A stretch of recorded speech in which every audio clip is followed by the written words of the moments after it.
Distinguished guests, ladies and gentlemen, good morning.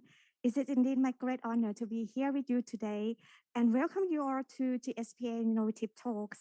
My name is Thanaporn Ratanaprasert, a lecturer from Graduate School of Public Administration or GSPA.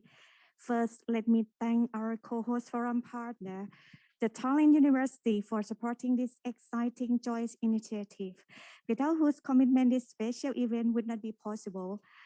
We are hosting this excellent hybrid conference to celebrate GSPA's 66th anniversary for establishment and also provide an opportunity for locals and welcome wider international participants and collaborations to develop fresh thinking, new ideas, and new approaches that will contribute to public administration dialogue. The conference taking digital governance lesson from Estonia as a theme to offer the Royal Thai government guideline on how policy reform can be initiated to improve digital services, which can enhance productivity and foster competitiveness. I could say that it is an emerging topic as well as a strong demand from ASEAN country for easier, accessible, and even more user-friendly digital services. Today, we will draw insights from our keynote speakers' experiences as a means to understand how to collaboratively develop more citizen-centered policy, exchange ideas, share challenges, and offer a perspective on how the digital technology may reshape the future of work and productivity and growth over the next several years, and importantly, foster our academic collaborations. Ladies and gentlemen, please allow me to give a short introduction to our distinguished speaker, Professor Dr. Wolfgang Drechsler. He is an honorary professor at the University of College London Institute for Innovation for Public Purpose. He is professor of the governance at the Nupse Department of Innovation and Governance at Tallinn University of Technology, Estonia, as well as associate at Harvard University Davis Center. His academic focus areas include technology, innovation and governance, non-Western paradigms of governance, especially Buddhist, Confucian, and Islamic, Southeast and East Asia, and public management reform generally. He has also a strong background both in heterodox economic theory and in classical political philosophy. Ladies and gentlemen, on this occasion, I would like to invite Professor Dr. Wolfgang Drechsler to the stage and deliver a special lecture. Please welcome.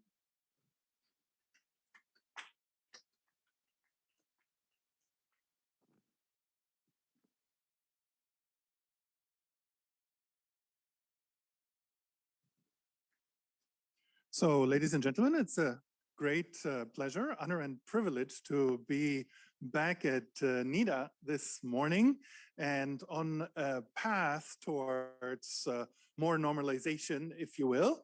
And it will be interesting to speak to me. I hope also it will not be interesting to speak to me, but it will, for me, be interesting to speak to you in the sense that this is a topic I have very much talked about, but one that is now for the first time taking place in a changed geopolitical sphere.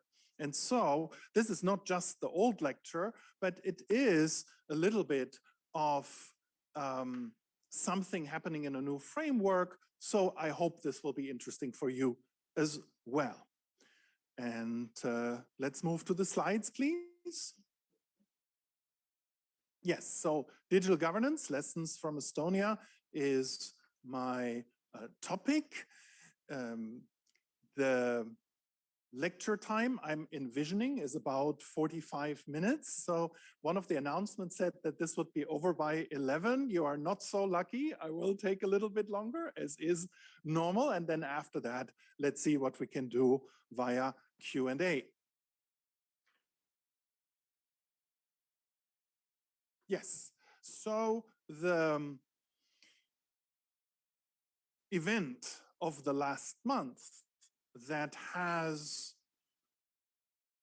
captured the public attention quite rightly because it has led to a geopolitical paradigm shift, although one can't say it's unexpected, is of course Russia's and especially specifically Putin's invasion of Ukraine, which in the areas that are actually influenced by it, threatened by it, have really changed the way people perceive reality to happen. And that is something that both for digital governance and for Estonia as a country specifically has been of fundamental importance.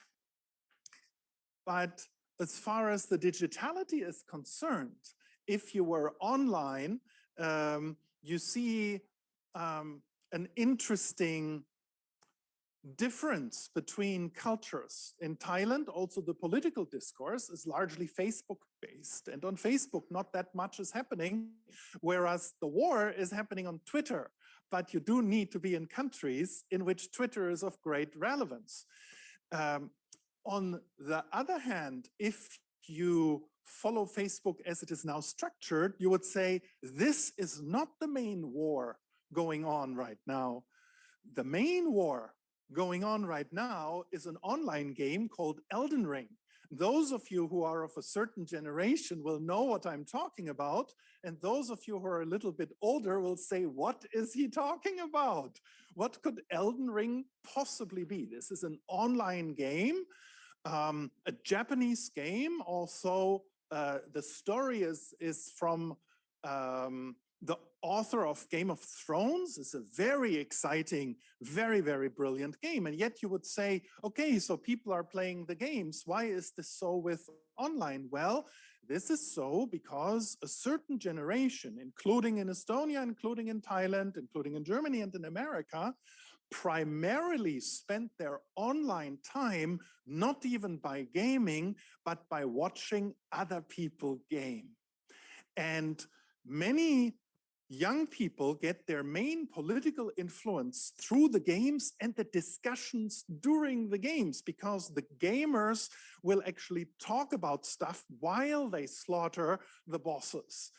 And that is something I can really tell you that in a lot of discourses on digital governance is entirely forgotten. You can take an entire intro class to digital governance and never hear about gaming, although that is the main approach to the virtual sphere that we have today. What Elden Ring, which one has to say in many respects is really terribly good, does show, of course, is a mixture of the virtual and the combative. This is a war story. There is very little cooperation in Elden Ring. It's about killing not so much people as things, but figures. And it does give a very, very different scenario that is, on the one hand, a world outside of the Russian invasion of Ukraine, and on the other hand, really something like an apotheosis of it that brings the point to the people who can read the situation. But I'm not going to give you, as fascinating as it would be, a political analysis of Elden Ring today. That's another lecture, but we are talking about the basics of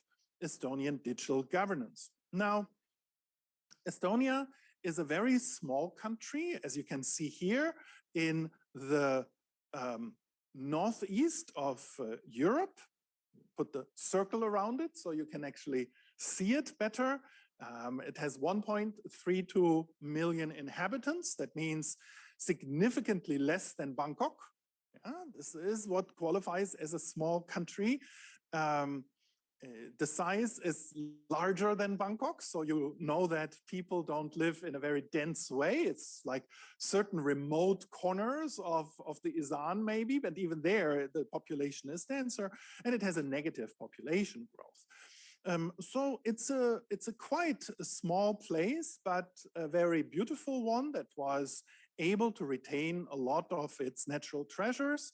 It's a country with a coastline and many small islands. That's, of course, always attractive. It has pristine moors, especially inside the country, with some of the best moor landscapes and animals in Europe. But the dichotomy in Estonia always has been one of this pristine nature. This was farmed, and then individual cities that were trade cities tied to the west, Hanseatic cities. The main city, the city of Tallinn, olden days called Reval, which is a UNESCO World Heritage Site, and which has also developed into a modern hub, service hub, and so on and so on. And so this is why one of the last presidents of Estonia once said the best slogan about Estonia is medieval and wired. That means the digital, the modern, and the medieval. That is certainly that comes together.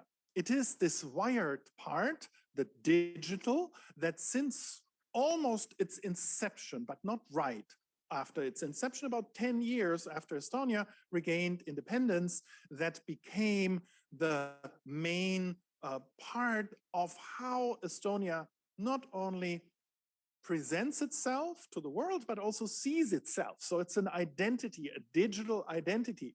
And with this, I don't mean your digital identity, although that you have in Estonia also. That means your certified online identity with this ID card that you see here, but the idea that my identity over my country is that of a very digital country. And that is important in our context. Now, historically speaking, the cities in Estonia were German. They were populated by German merchants, whereas the country was ruled by various outside powers, Denmark, Sweden, and then Imperial Russia.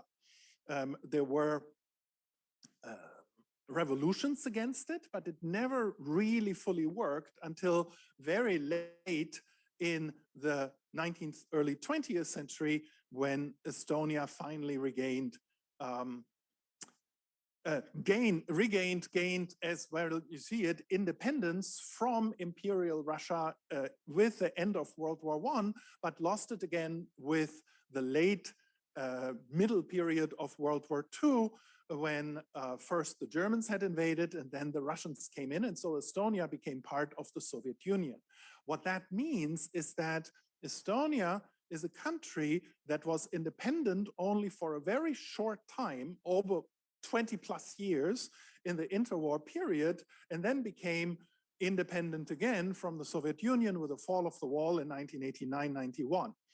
Only very briefly later, it joined EU and NATO, and in 2011 adopted the euro. Normally, this would be a bit much of a backstory, but it is precisely because of the current moment, as far as the Ukraine invasion is concerned, that makes these historical backgrounds so important. So this is a country that is primarily premised on a colonial experience. One thing that in this context you have to remember, I think it cannot be overrated enough, that Thailand has never been formally colonized. As far as there was another contents, as far as sociology is concerned, there is another issue, but legally, this remains the case. In Estonia, the exact opposite is the case. The primary experience is that of colonization, and the main negative colonization comes from the East. So the threat to be re-swallowed by not only the Soviet Union, but also Russia is always present, but Estonia, together with the other two Baltic countries, is the only sphere of the former Soviet Union that made it into the EU and into NATO. Very important for development, very important for safety, because an invasion of Estonia would lead to a war with NATO, the World War III, with no question. Yeah, so this is the situation that I'm not just generally journalisting here, but I am setting up the point for the digital governance experience. Now, when Estonia regained independence, one of the characteristic features was that this was one of the most neoliberal countries in the world. It was extremely market-based. It was one of two countries with a flat, non-progressive income tax. That at that point is very unusual. A lot of political parties demand that, but you never get that. Estonia really had it. Everybody paid the same. Still so today. Reagan and Thatcher were not seen as extremists when Estonia was founded, but that symbolized the mainstream. And Estonia was, from its inception, communicating itself to the world as a neoliberal, low-tax country. But that is a story that, although it worked, didn't remain to be the main story. That story was taken over by the digital, although the two worked with each other. In Estonia, because of the specific background, innovation was always self-understood as good. That I see a lot at NIDA and in Thailand. We need to innovate. Innovation is important. We need to go into the future. Not everybody likes innovation, and there are good reasons from a social perspective, from a union perspective, to be critical about it. Innovation threatens people and their livelihood. This has never been part of the discussion in Estonia, or not to a large extent. The consensus was always pro-innovation, pro-progress, and that you have to pay the price for that. If people get unemployed, so they do, because we need to move ahead. There is, because of the state background of the colonial and especially Russian experience, a very low legitimacy of legacy in any form. In other words, the argument we have always done it this way is no argument in Estonia at all. You don't need to overcome this. Yeah?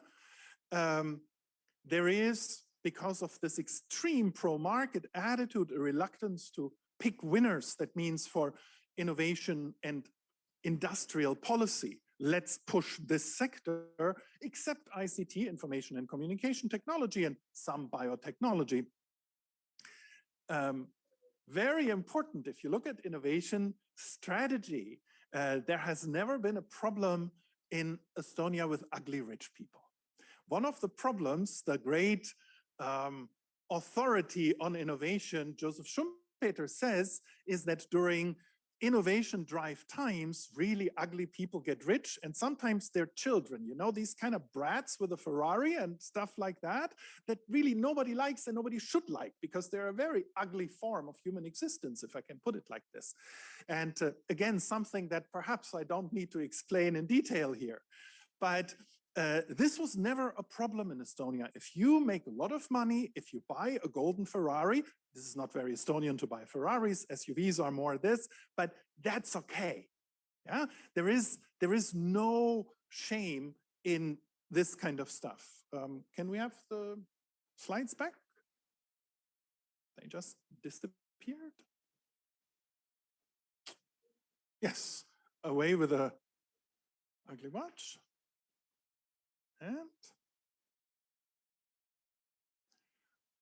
And here we now come to more of the specifics. What characterizes Estonia is, because it is so small, this is only one of the reasons, but it is one of the reasons, it's extremely network-based, and the people who grow up together and go to the same elite high schools and universities, even if they go abroad, are the same. That means the first and the second sector, that means business people and government people, are very similar. They are the same. This you have in various systems, but not, I don't mean it here in a corrupt way, but it's really that if you are the CEO of an IT company, you might be deputy minister the next day, and one day later again, CTO or CIO somewhere else. And that leads to an IT elite that was able to push this digital governance that you don't find in so many other places. You see here a very ironic Estonian stamps. Estonians almost don't write letters. This is just for collectors, really. But you see, you have stamps for startups. And that's very unusual, because you never know with startups whether they will be an ultimate success or not. But in Estonia, it's okay to have stamps, government endorsement for very recent startups.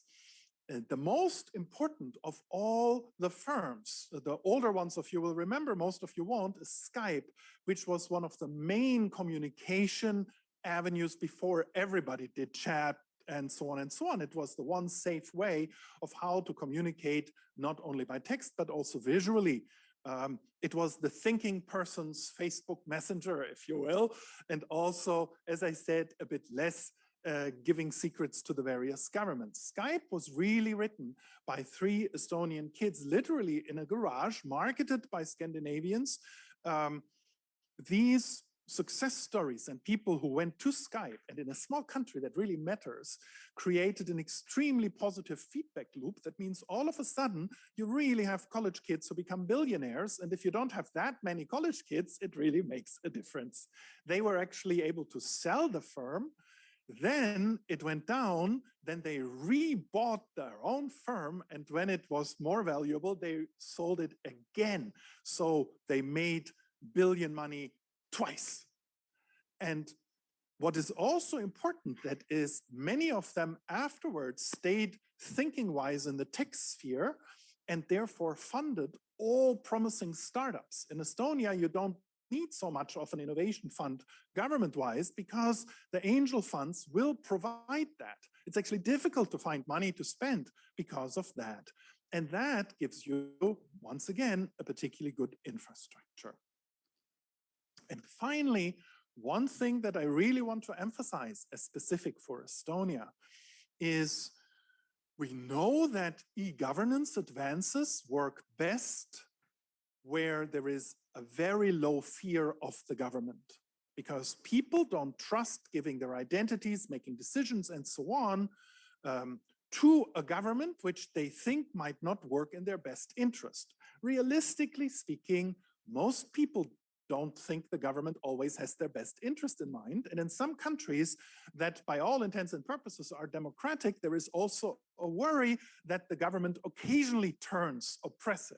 Classic example is my own homeland of Germany, which is very democratic and very free, but where the people still have the fear that the government will every 50 years turn against them and put them away. And so they don't want to have their health record and their eye color in data sets owned by the government. This is not trusted. And this correlation, by the way, is really important.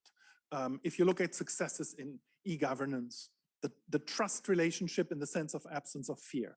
In Estonia, you have almost no fear because people know the government, they know the politicians, and there is also a strange feeling that the government neither would want nor could use your data against you.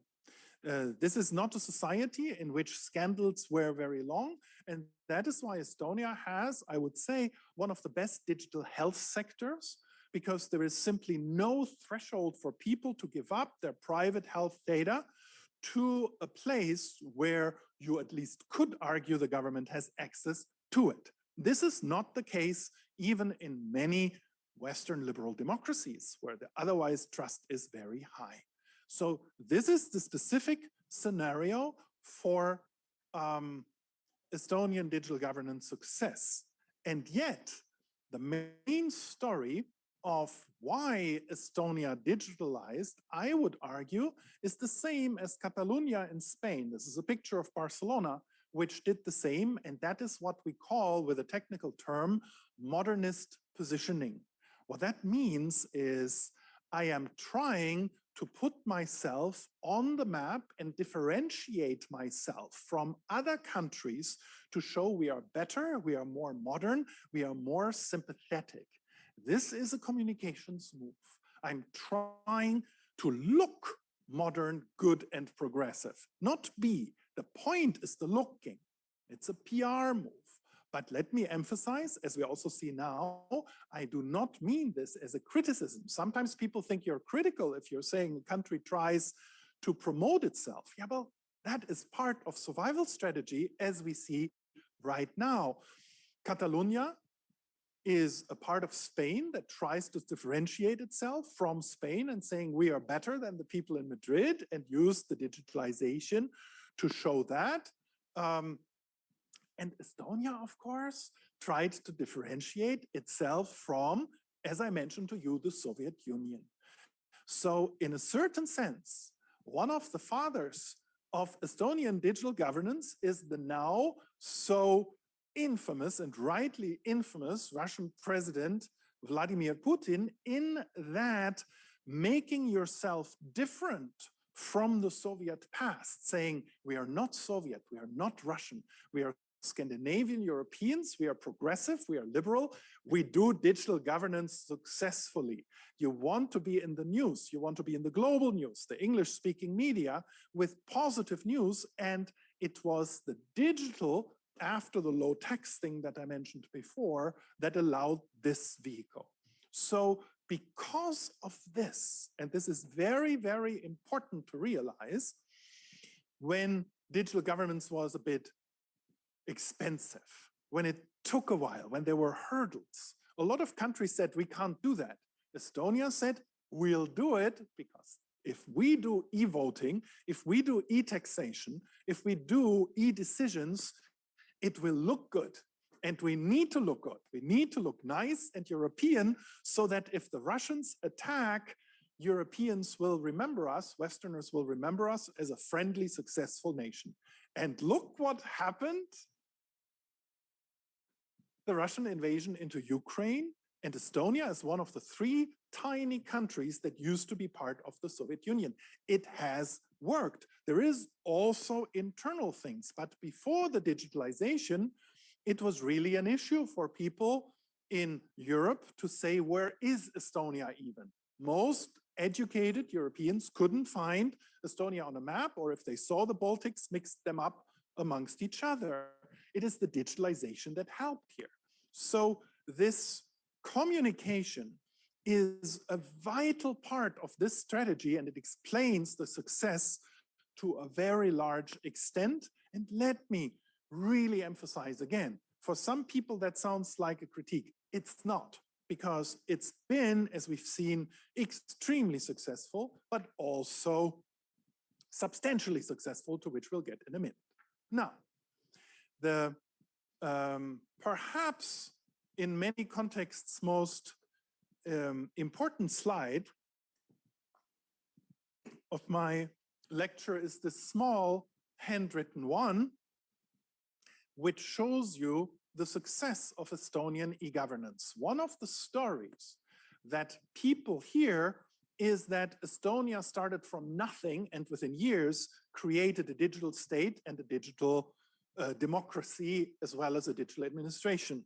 This, I'm sorry to say, is not true, because it was premised on a long history of investment in digital education and, as we would say today with a word I really don't like, skilling. Yeah? And it was, as a matter of fact, the Soviet education system that targeted Estonia, because it was always seen as one of the tech and innovation hubs in the Soviet Union, through its Academy of Science as one of the centers of information and communication technology, programming, and things like that. The famous Russian satellite, the Sputnik, the inner electronics are all from Tallinn. They're all designed by engineers. And so in Estonian high schools, you could actually learn programming at a time when in German top high schools and British top high schools, you could not.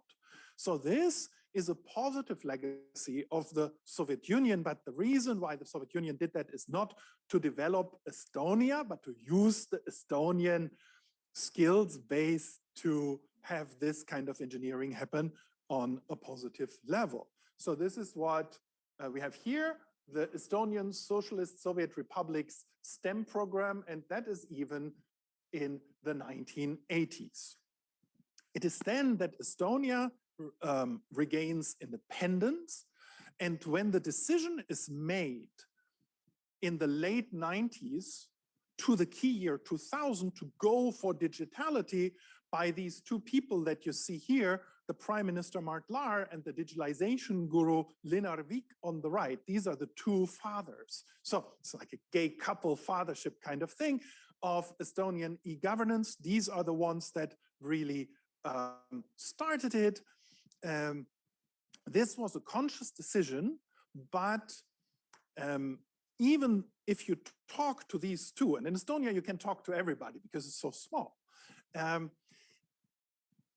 What was first, solving things digitally or trying to look modern? You cannot get a clear answer. It's not clear. This is something that is ambivalent, that is ambiguous, that is open. In parallel with this was a movement called Tigerhüpper or Tiger's Leap, which was an investment partially through windfall investments by banks, also in digital literacy of the population, which you need in parallel. Not everybody was able to access government service digitally, but in Estonia there was, because a lot of money was spent that every village school would provide a terminal when this was important, that everybody had connectivity. In Estonia, there was a long debate of whether digital connectivity isn't a human right for the constitution, or at least a citizen's right. And this, together with the digital possibility, is what made for the big successes. In the middle of the 2000s, this was kind of a lesser time in the digital development in Estonia, but a key event that Estonia pioneered was e-voting, that digital online voting, for which Estonia is quite famous. And then a new generation took over in the 2010s, sometimes derogatorily called the Bitcoin bros, which certainly pioneered e-governance solutions, even more comms-based public relations oriented than before. That means the 2010 digital governance reforms, it was very clear that people were looking what to do digitally. There was not a problem they solved, but they were looking for a problem to solve, so to show we can do it digitally. That, however, means that sometimes you get positive spillovers in that you introduce something because it looks cool, but it actually turns out to be cool. Yeah. Anyway, what is really important for here at NIDA to remark is that one of the narratives of Estonian digital governance was that it would reduce classical bureaucracy. This is from an Italian article, Bureaucracy addio, vado a vivere in Estonia. Bureaucracy, goodbye, I'm living in Estonia. Ladies and gentlemen, no, it doesn't work. It doesn't work in Estonia. It doesn't work this way, and it never does. You cannot suitably reform the bureaucracy through digital transformation. Repeat, you cannot successfully reform the bureaucracy through digital transformation. You do need to do it extra. This is one of the new super ministries of Estonia. It's not a website. There are real bureaucrats here. And that is actually not a surprise. We shouldn't be surprised at that, but I am mentioning it here because for any digital reform agendas, it's really important. There is practically no digital transformation. There is digitization, there is digitalization, but the change of the organizations that push e-governance themselves, that means I could see in the organigram, have they changed structurally? Basically not. So anyone who has the hope to kind of through the back door reform the public sector through digitalization is not going to happen. And that, even in Estonia not, I find is a very important lesson of what I wanted to talk about this morning. Now, my boss in London, Mariana Mazzucato, has, of course, in her work on the state, emphasized that this entire idea to see the public sector and the bureaucracy as an enemy rather than as a public value creator is wrong. And it is something that I very much agree with. This marketeerism, neoliberal suspicion of the public sphere is very 1990s. And in a time both of COVID and the global challenges, including carbonization, is something we should really put into the trash can of PA history. But what is important is the most successful countries doing digital governance have been those led by ultra-high capacity bureaucracies, including quite conservative looking ones. This is why you have the biggest successes of digital governance, arguably in countries that are not global Western primarily, but that belong to the Confucian PA family. And the most successful countries are Western Confucian hybrid, the most successes in various ways, depending always how you look at it. The ranking of what is successful or not in this field is very important, but altogether it is pretty obvious. It's a time to plug my own book. So with my first PhD and his first PhD, Rainer Kappel and Erkki Karo, we have a book forthcoming with Yale University Press. It will drop in September, so very soon. And it is called How to Make an Entrepreneurial State, Why Innovation Needs Bureaucracy. What that means is that as long as the innovation ecosystem is innovation friendly, and as long as even hierarchical bureaucracies have a clear incentive to innovate, that is not a problem. Bureaucracies do not need to look innovative, they need to be innovative also as far as the private sector innovation is concerned. And that is important at this context. Enough of an advertisement.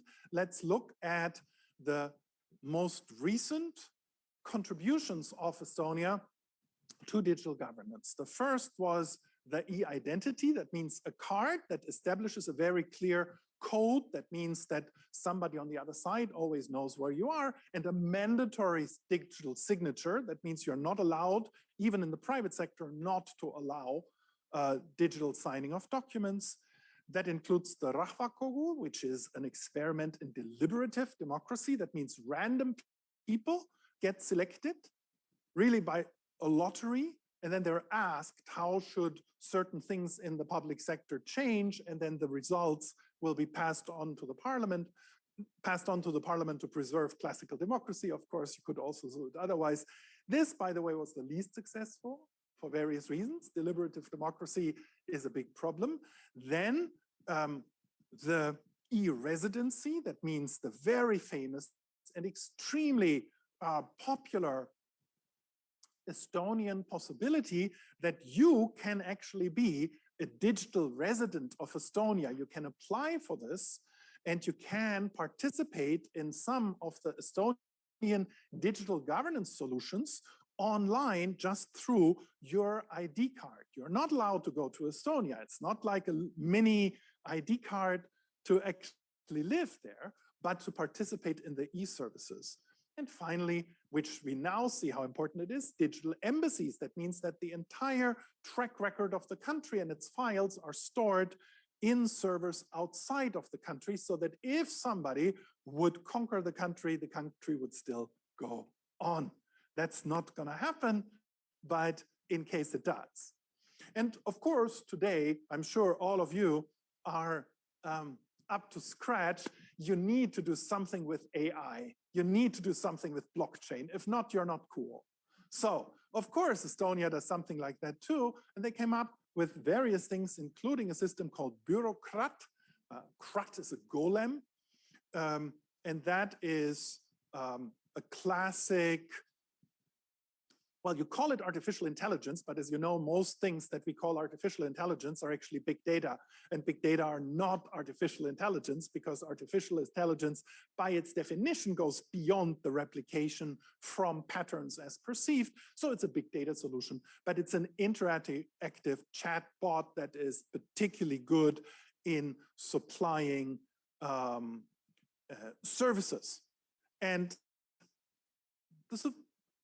the public services is not all the state is about, but it is where the citizen meets the state, and high quality public sector service provision is important for the legitimate of the state.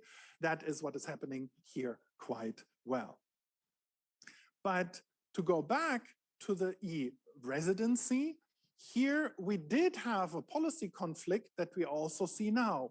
That means that the digital team wanted to have this e-residency, including that you could found not only SMEs, but also small firms in the country as a foreigner and open a bank account, whereas the people in the Interior Ministry And in the legal sphere and in the tax administration especially said, no, no, no, we don't want any foreigners whom we've never seen to found firms and then do some money laundering here with e-banking. And that is what partially, unfortunately, happened. That means this system was abused, although one has to say that Estonia has the capacities and also the openness, the honesty to deal with that, which is happening right now. But there is a conflict between digital openness and cybersecurity. That is something you cannot put away, and it is something you can imagine where most of the illegitimate money came from. That is particularly important now with the Ukraine invasion and the Russian aggression again. Now, but as I mentioned before, Estonia was really very successful to present itself as one of the most successful digital countries, actually as the most successful digital country in the world. That's why I'm here right now talking to you about this, right? Can New Zealand become the digital Estonia of the South Pacific? That's an important question because New Zealand is one of the big success stories of the world right now. The New Yorker had an article, Estonia, the digital republic. Its government is virtual, borderless, blockchain, and secure. Has this tiny post-Soviet nation found the way to the future? And here we have a small problem, ladies and gentlemen. Estonia is one of the most successful digital countries in the world, but it actually isn't the most successful one.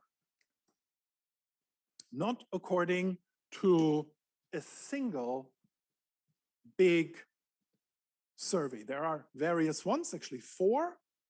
The UEGB, Waseda Index from the Waseda University in Japan, DESI, and UN EGDI, or EGDI. In all of these, Estonia has a almost all of these, one not, has a fairly high rank, but it is not the number 1. So we do have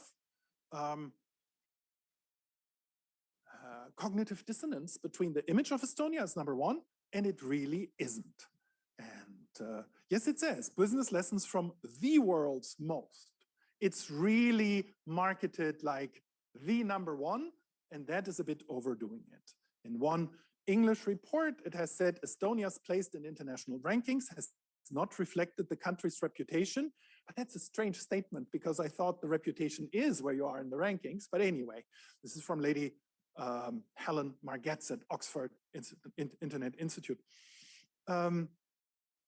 Estonia didn't do so well during COVID.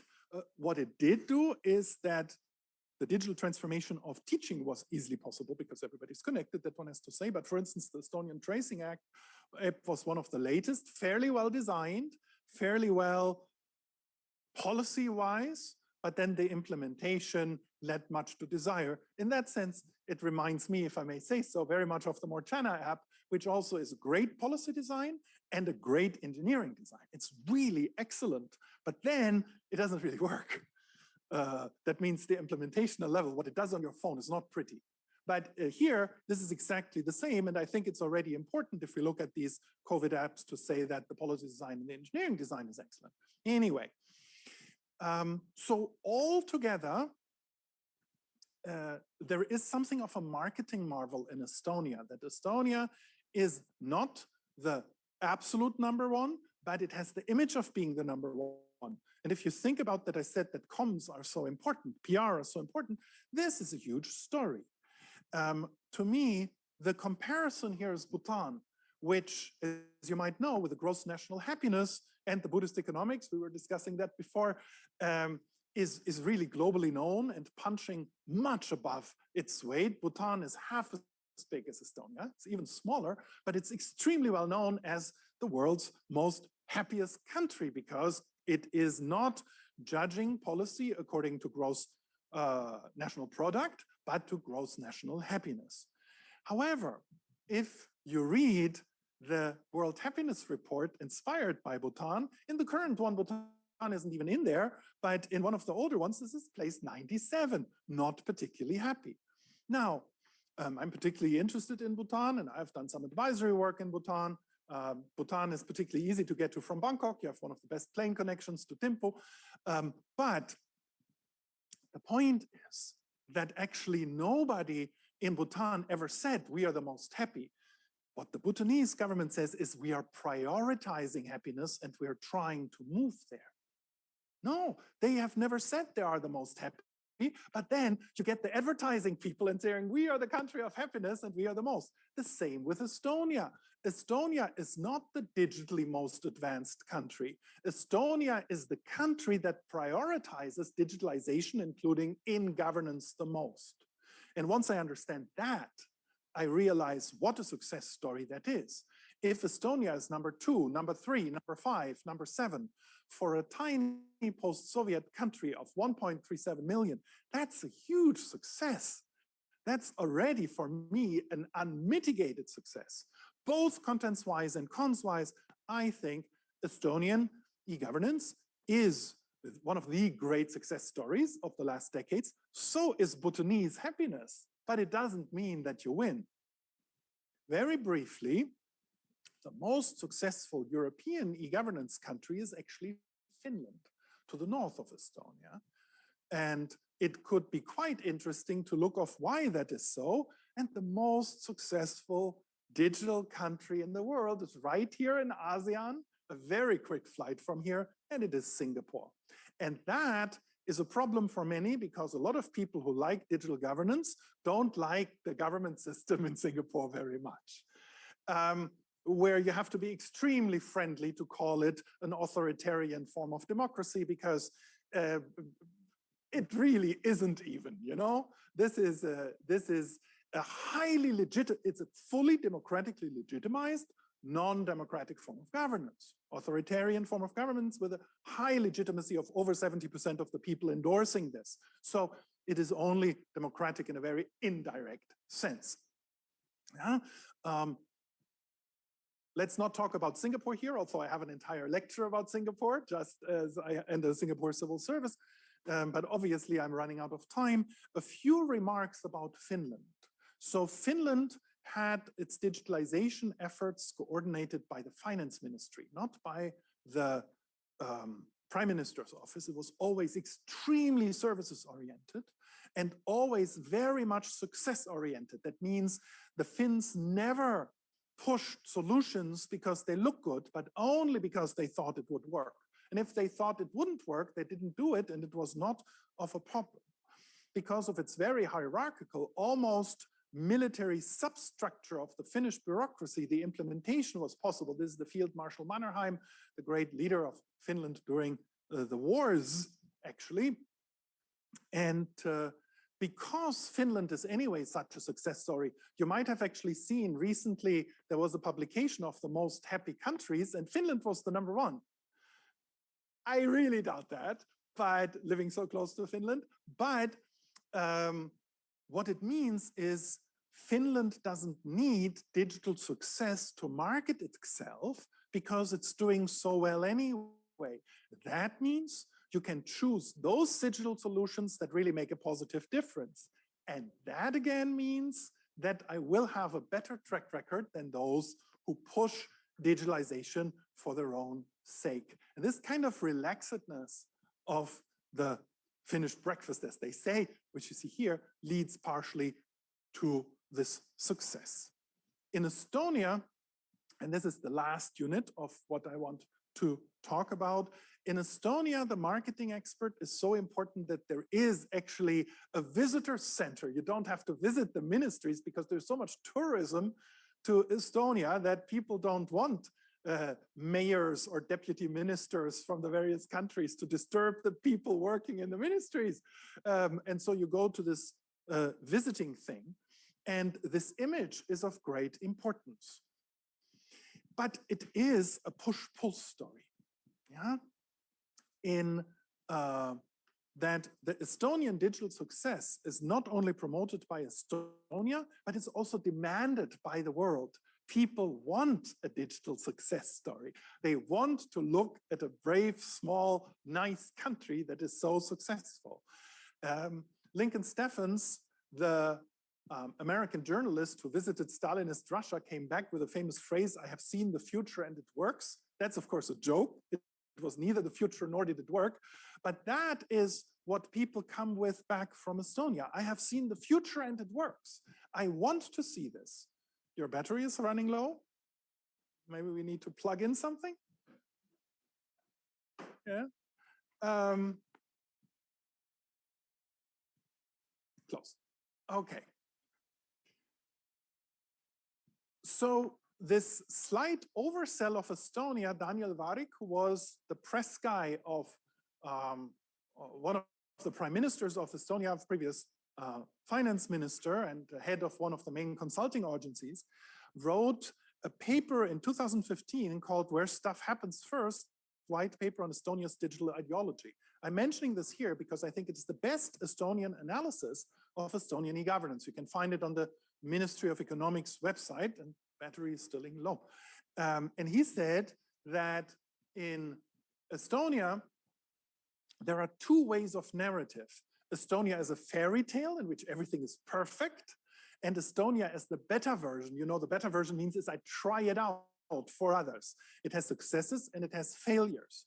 I don't want to bother you with the entire list. You have it there, but what Daniel suggested is to emphasize better version. We are trying it out. Estonia is the pathfinder. But then if you go to an international audience, or if journalists push this, or if this is what people want to hear, you tend to tell the people the fairy tale. And that is what is behind it. Estonia is hugely successful. It's not the number one. It doesn't have to be. You can learn a lot of things from Estonia, but once you learn that, that is the main lesson you can take. In the 2018 e-governance conference in Tallinn, which is one of the main showcase, I was, as you see here, moderating a panel with two leading digital experts who were saying, yeah, but wouldn't it be nice to have this supermodel, even if it's not 100% true? Well, I don't think it is. I think it is better, to be honest, because true learning comes from learning from successes as well as from mistakes. And Lenar Vik, whom I mentioned as one of the fathers of Estonian digital governance, says that's exactly it. Responsible display of Estonian success includes those of obstacles, of thresholds, and of failures. And this is why I tried to give you the scenario as I did this morning. You know, monosodium glutamate, which you sometimes put to Chinese food, which makes your headache, but it increases the taste you have already there. It's not a spice, but it makes something taste more. E-governance seems to be very similar. It increases the tendencies you already have. An open democratic society will be more open and more democratic, but a dictatorship will just work better if you give them a lot of digital tools. And that is something that is important as one of the final lessons to draw from this scenario. Now, the Putin story shows how important it was to locate yourself, but in a modernist way, but also some of the stories that were told to be a bit big turned out to be correct. I mentioned before the digitalization in education that led to the positive effects during COVID, that you could just put everything online because everybody was.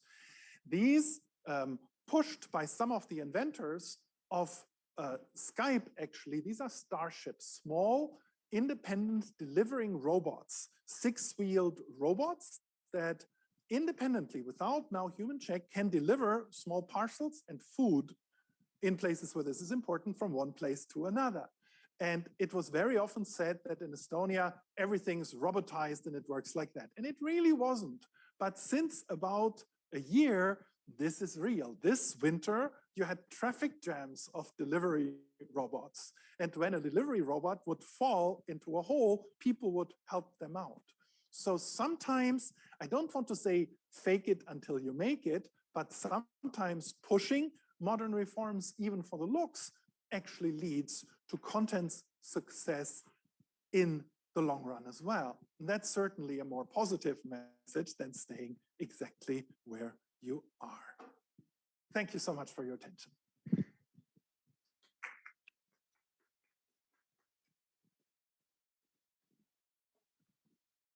Thank you very much for your fruitful contribution.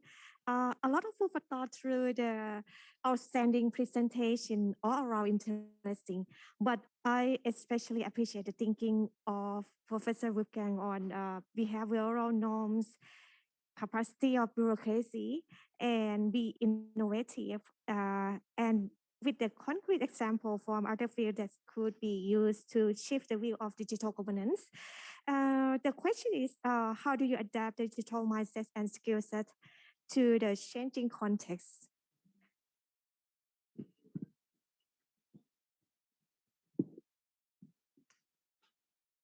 Professor. I already asked you a question. How do you adapt digital mindset and skill set to the changing context? First of all, I have to apologize that I didn't answer your question, but I did a very typical Estonian thing. That means I read the chat questions already. You feel I've now talked to you for 45 minutes without checking my messages, and that, of course, leads to physical non-well-being these days. How do you adapt digital governance to the changing context? Well, actually,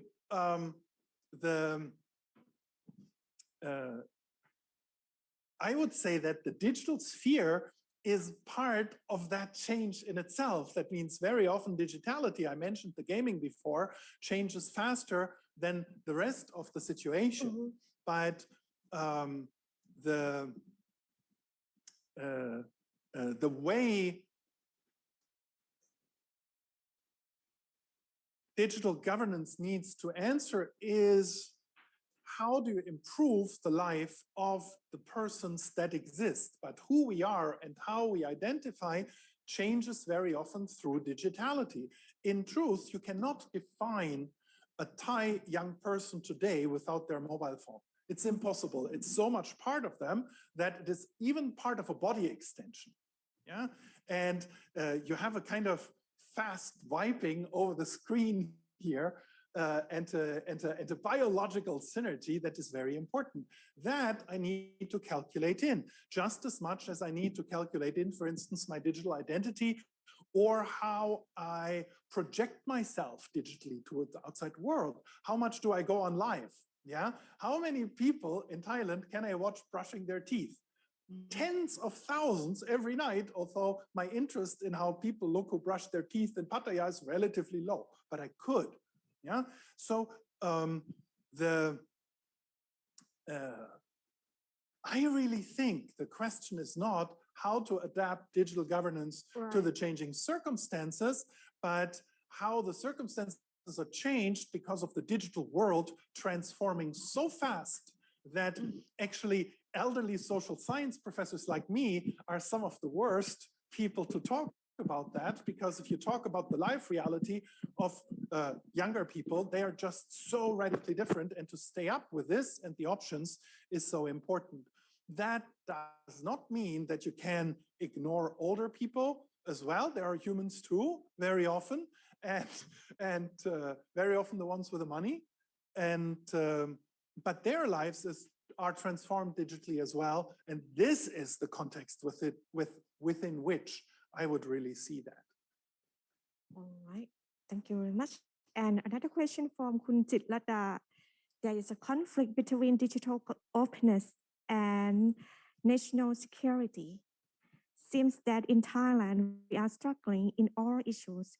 What's the recommendations? Well, I can now say a typical cliche thing for people like me, and that is my first recommendation for Thailand is not to listen to recommendations from people who look like me, because the track record of people giving recommendations to Thailand who look like me is altogether negative.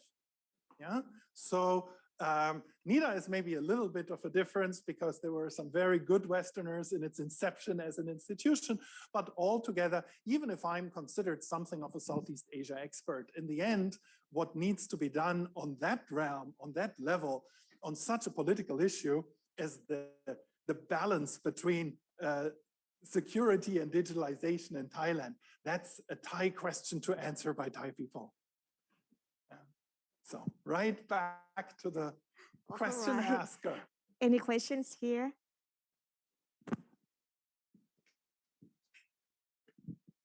Oh, is this okay? In regards to the Russian invasion of Ukraine, All right. how has Estonia handled the inflow of Ukrainian refugees and possibly Russian refugees? I'm not sure if they are accepting Russian refugees at the moment, and how can that translate into Thailand's overall management of refugees and also illegal immigrants?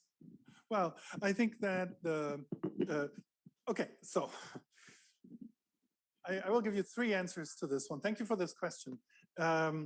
Although it's of course not really related to digitality, right? But the first thing is that Estonia has not only because of the general threat, but because of an old friendship feeling and a certain solidarity with Ukraine, reacted overwhelmingly positive, taken in a lot of Ukrainian refugees.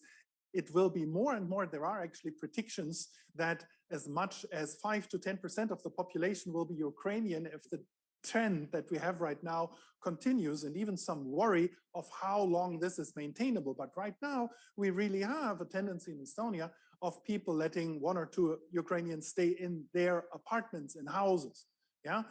So this has been extremely powerful, I thought, of people taking minibuses or company cars and driving to the Polish-Ukrainian border and saying, hey, we have so and so many rooms. Do you want to come along if you have this kind of background? And so on and so on.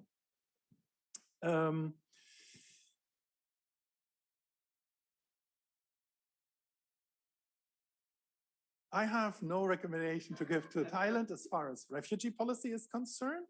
That said, let me make a political statement about refugees in Thailand. And that is that one of the things, without putting the smallest hair of importance away from the Ukrainian situation, one of the most horrific invasions of a country by a hostile, indeed terrorist power, has been in a neighboring country of Thailand, and that is the situation in Myanmar, where you have the most illegitimate pseudo-military terrorist junta taking over a country and waging a war against its own people with rape, with mass replacements, village bombings, and torturing people to death from, you know, the worst selection, the Tetmondor leadership.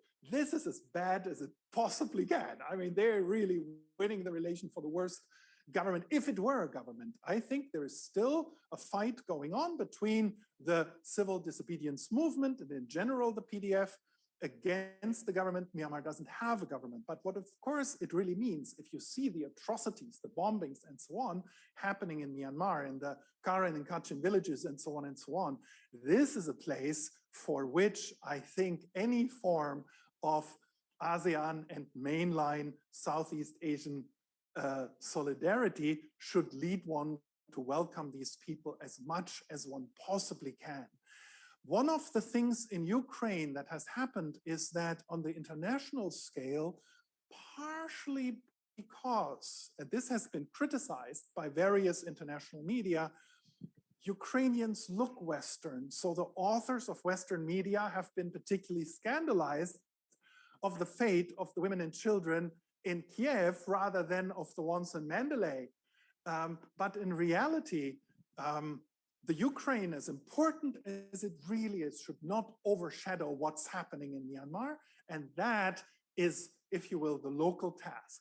The main problem with Ukrainian and Russian people in Thailand seems to be that you have a lot of tourists in Pattaya and Phuket who can't go home and their credit cards don't work anymore. But the plight of people who have to stay for a month longer in Pattaya right now, I mean, I'm not really gonna cry about that. That is not really a major issue. And it seems that the Thai government and the hospitality associations are pretty well able to cope with that. Thank you. Any questions?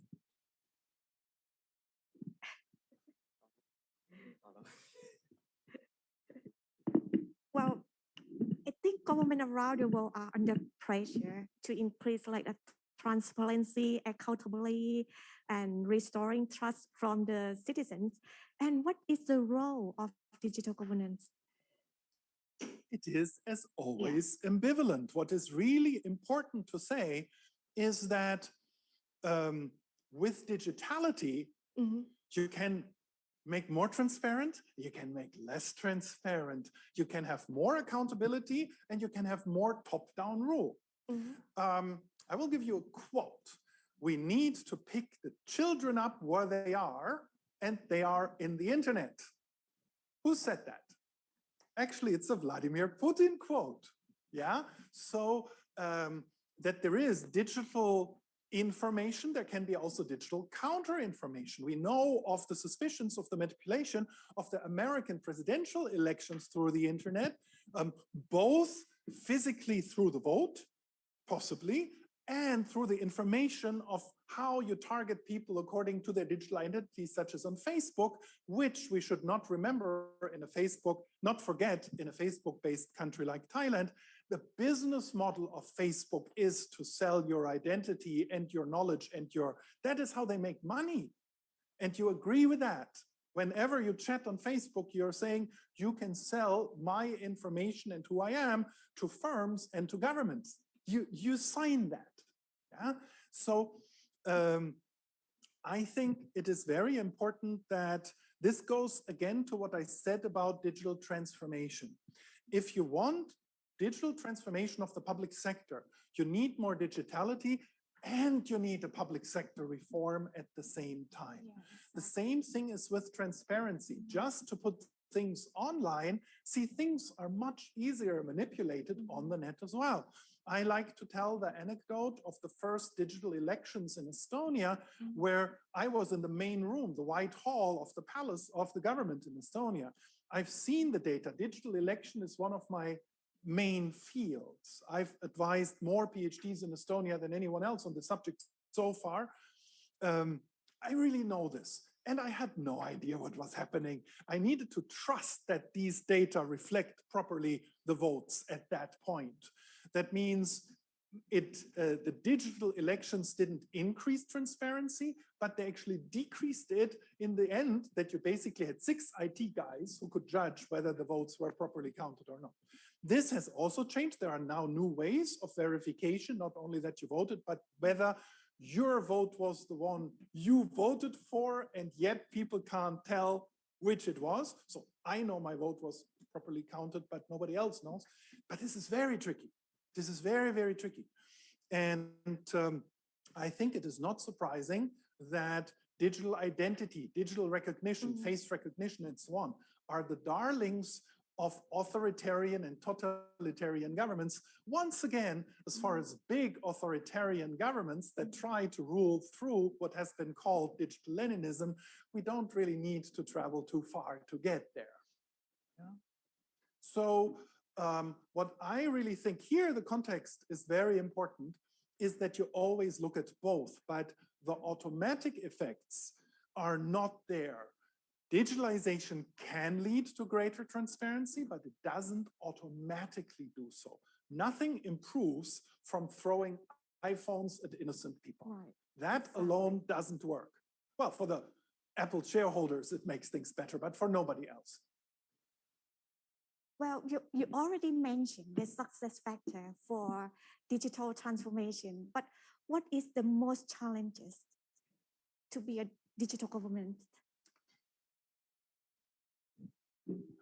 That depends, because it really is, I think that the threshold against digitalization are different. But let me first say, if we are looking at Finland, I would not argue that digitalization at all costs is necessarily a positive thing.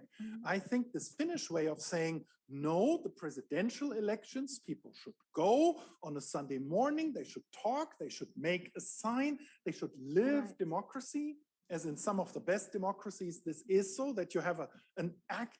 This is better than an online click for this. Let's do it this way. I respect that sometimes you don't go digital. And look at, I mean, I was told the story of a colleague in Chiang Mai at the College of Public Policy, that the evenings there of the students is that everybody puts their phones on a pile, and the first one who checks has to pay for the drinks that evening, because everybody is doing board games rather than online games. That's totally fine in the digital world. That said, I do think classical thresholds are the real technical capacities, which need to be high and which need to be innovation and education based. We can see very often that you need technical colleges, also a mid-level of highly skilled people.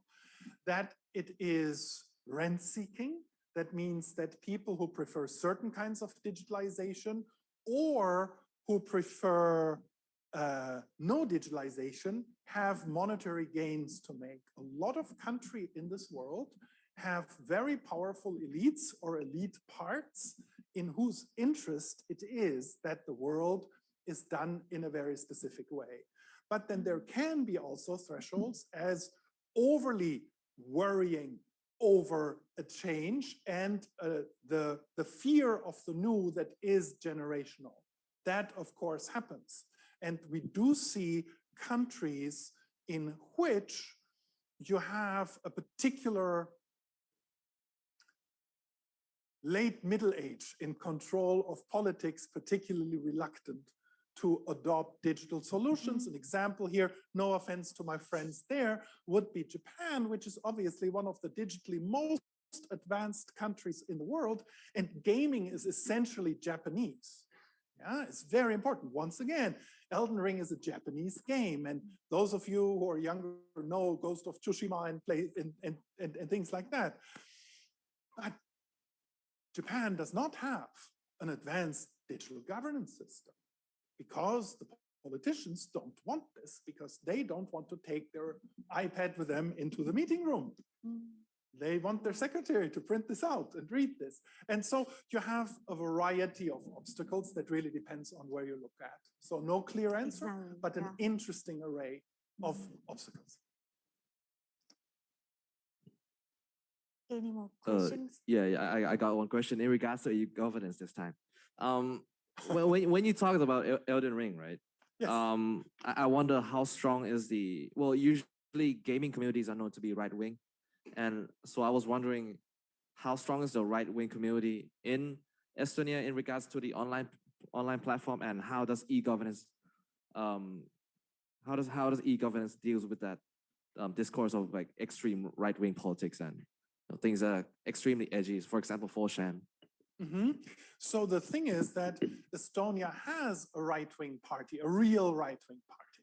Is any Estonians listening? I don't know whether I want to call them fascists or something like that, but they're fascists.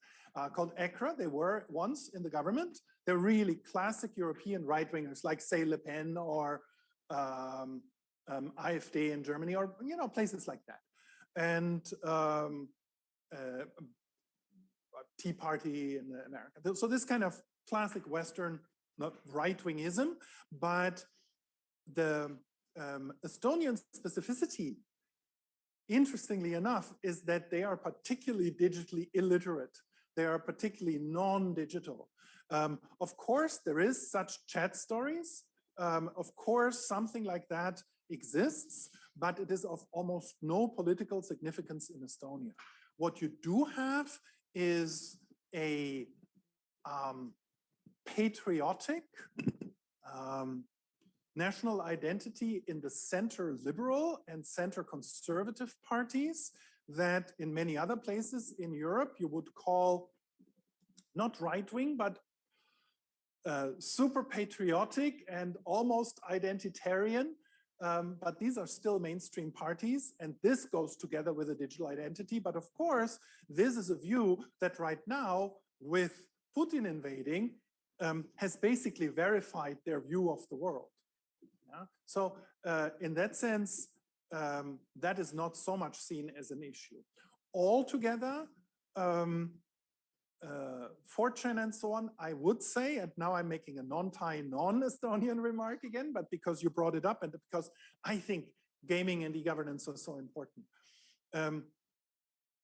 There is social scientists who have analyzed both the games themselves and the gaming community watching the gaming on Twitch and on Facebook and so on, find that the discourse around gaming and the games themselves are much more right-wing than the general discourse on the internet. So gaming moves things towards the right, and that is something that has not received the attention it should, seeing at the massivity of this world. That means that it is the primary form of discourse and of information getting. But think about it.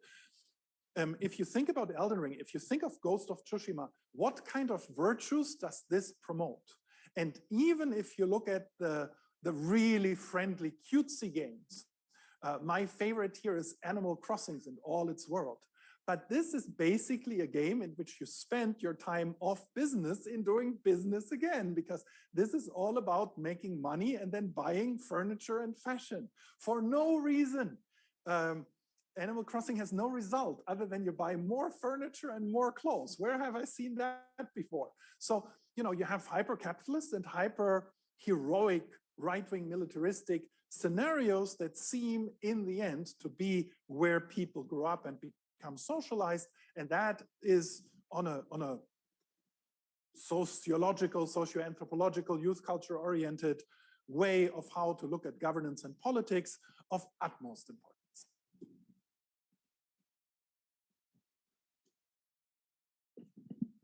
All right, I think it's time. Yeah, I'm thankful to all guests and participants to this forum. Special thanks to Professor Dr. Wolfgang Drechsler for the fruitful contributions.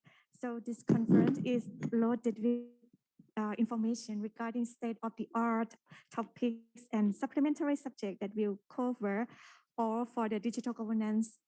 And I hope you enjoy the rest of the day. Thank you. Bye.